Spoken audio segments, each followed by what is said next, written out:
শত শত প্রণাম জানাই আমার মাতা পিতার চরণে,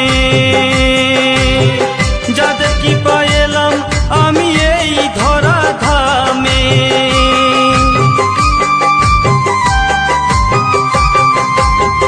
শত শত প্রণাম জানাই আমার মাতা পিতার চরণে, যাদের কৃপা এলাম আমি এই ধরা ধামে।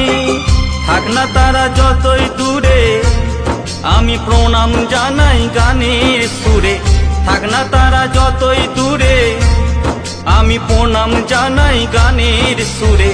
চরণ ধুলি পাই গো আমি পুরাও মনুষ্কাম, ও গো ভগবান আসরে গাইতে এলাম গান, ও গো ভগবান আসরে গাইতে এলাম গান।